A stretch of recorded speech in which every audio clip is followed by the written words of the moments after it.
Hello guys කොහොමද සපින් සනිපින් සතුටින් ඉන්නා නේද? හරි. අද අපි හදන්නේ යන්නේ හාල් මැස්සන් බෝල කිරි හදක්. කොහොමද බලමු අපි ඒක හදන්නේ කියලා. මේ මොනවද මේ?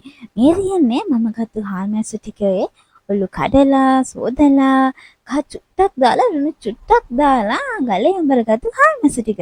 ඒ ටික අපි මෙන්න මේ විදිහට හොඳට බෝල කරගන්න ඕනේ. තේරුණාද?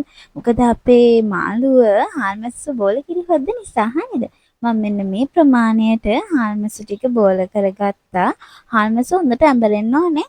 ඊගාවට අපිට ඕන ලුණු, අමු මිරිස් කරල් 4ක් විතර, කහතේ හැඳි කාලක් විතර, කුරුඳු පොත්තක්, කරපිංචා මෙන්න මේ වගේ ද්‍රව්‍ය ටිකක්.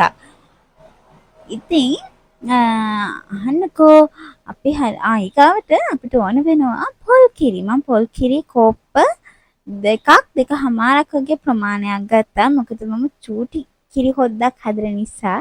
හරිද? ඒක නිසා මම කෝප්ප දෙකමාරක් වගේ ගත්තේ.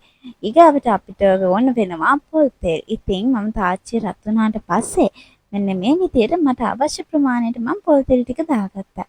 ඒ කියන්නේ ඉතින් හාල්මැස්ස බෝල ටික බදින්න තමයි යන්නේ.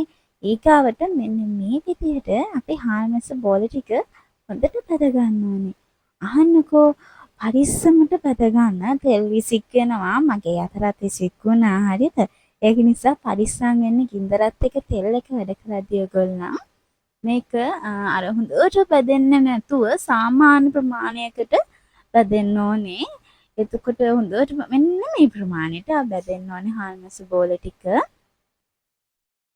ඉතින් මේක හරිම රසයි. ඔයගොල්ලන් හදලා බලන්නකෝ. මේ තියන්නේ අපි බදගත්තු හාල්මැස්ස බෝල ටික කට්ලට් වගේ නේ දාන්නේ. ඉතින් මෙන්න මේ ටික අපි දැන් බලමු කොහොමද හොද්දට දාගන්න කියලා. ඉතින් අපි හොද්ද හදාගන්න ඉස්සෙල්ලා කරමු කලින් මෙන්න මේ වගේ අපි ගත්තු අර අමුද්‍රව්‍ය ටික තියනානේ ඒ ටික දාගන්නවා තාච්චියට. තාච්චිය හත් වෙලාවත් තෙල් දාලවත් ලිපපත් කරලවත් මොකුත් නෑ. සාමාන්‍ය කිරි හොද්ද හදන විදිහටම අපි කිරි හොද්ද හදාගන්නවා. ඉතින් වැඩි අමුද්‍රව්‍ය දාන්න ගන්නෙ නෑ. ඉතින් හැමෝටම ලේසි සරල විදිහට අපි හදන්නේ. මතක ඇතුව ලුණු දාන්න. හරිද? මෙන්න මේ ප්‍රමාණයට මට ඕන ප්‍රමාණයට මම ලුණු දාගත්තේ. ඊගාවට අපි පොල් කිරි දාගන්නවා. ඉතින් පොල් කිරි නැතුවම බෑනේ අපිට නේ. ඒක නිසා මම පොල් කිරි දාගන්නවා අපේ කිරි හොද්දට රස වෙන්න. ඉතින් හරිම චූටි අමුද්‍රව්‍ය ප්‍රමාණයකින් තමයි අපි අද හාල්මැස්ස බෝල් කිරි හොද්ද හදන්නේ. ඉතින් හැමෝටම ලේසි, හැමෝම ආස වෙයි කියලා හිතනවා. කැම්පස් එකේ ඉන්න අයටම හරිම ලේසි ඇත්තටම මේක. ඔයගොල්ලෝ හදලා බලන්න.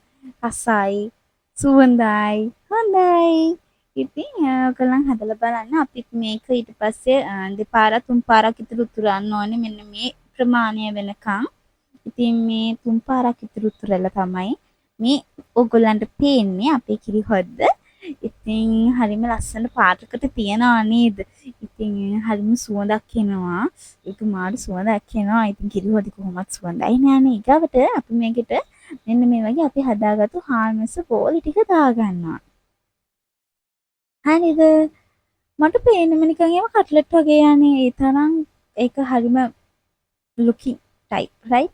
ඉතින් අපි ඊගවට මේක පැය භාගයක් විතර ලිපේ තියලා හොඳට ඉදුණාට පස්සේ අපි මේක බාගන්න ඕනේ.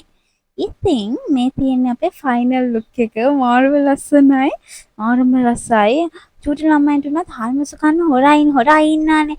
ඒගොල්ලන්ට මේව හදලා දෙන රස කර කයි. ඉතින් ලොකු අයටත් ඒක තමයි මට කියන්න තියෙන්නේ. හරිද? ඉතින් මගේ channel එක like කරන්න, comment කරන්න, share කරන්න. ඔයගොල්ලෝ අනිවාර්යෙන්ම හදලා බලන්න. මතක ඇතුව subscribe කරන්න. Ta-ta bye bye.